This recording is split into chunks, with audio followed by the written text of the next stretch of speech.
ओम गुरुवे नमः। प्यारे हरि भक्तों, अब जो हम ले रहे हैं मेष लग्न में, अगर बृहस्पति ग्रह बैठ जाए पंचम भाव में, चतुर्थ भाव में बैठ जाए तो वह क्या फल देता है, इस विषय में हम चर्चा करेंगे। तो चतुर्थ स्थान केंद्र का स्थान भी माना जाता है कुंडली में।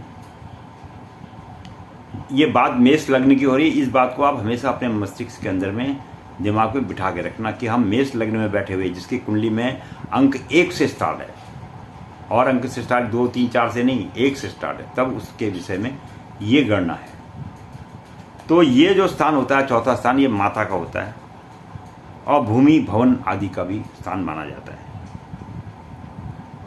और यहाँ पर अगर बृहस्पति महाराज बैठ जाते हैं तो वो उच्च के हो जाते हैं, यानी यहाँ पर बृहस्पति ग्रह उच्च का हो जाता है। जैसे दशम में नीच का हो जाता है, यहाँ पर दशम में बृहस्पति उच्च के हो जाते हैं। वैसे मैंने आपको पिछले वीडियो में बताया था कि प्रत्येक व्यक्ति को, जिसको धन का अभाव होता है या धन की दिक्कत आती है, वो अपने सीधे हाथ में तांबे का एक कड़ा पहन ले। कोई 2, 4, 5 रुपये की बात है, कोई ज़्यादा वो है नहीं, और तांबे का कड़ा धारण कर ले, खंडित ना हो, मतलब बीच में से कटा हुआ ना हो, संपूर्ण हो, उसे धारण कर ले। उससे उसके जीवन में काफ़ी चीज़ों की, समस्याओं का समाधान हो जाता है। ये सबसे सस्ता और सरल उपाय है। आप तुम पूजा कर सको ना कर सको ये अलग बात है, लेकिन एक कड़ा तो आप अपने, लोग लोहे का कड़ा पहनते हैं, तुम तांबे का कड़ा पहन लो, तो ये जो है चाहे स्त्री हो पुरुष हो सबके लिए फलदायक है। क्योंकि तांबे में भगवान बृहस्पति का वास माना गया है।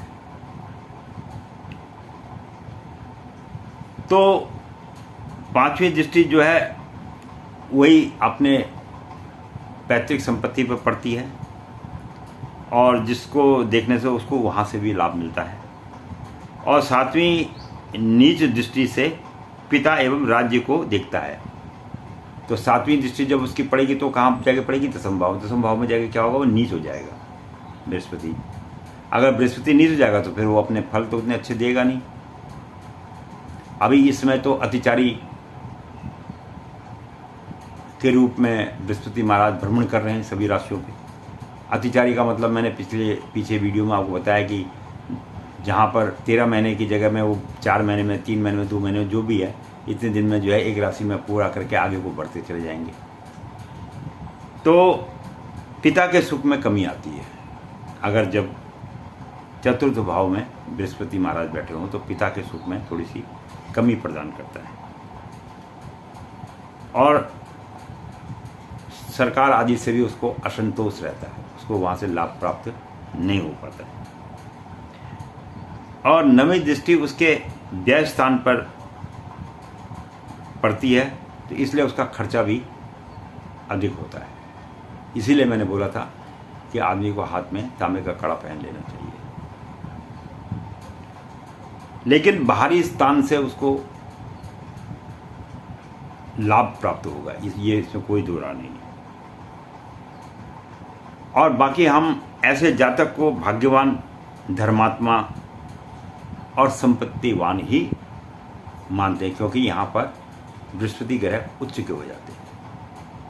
तो कुल मिला के अगर चतुर्थ भाव में बृहस्पति महाराज बैठे हैं तो ये कुंडली में शुभ माना जाता है।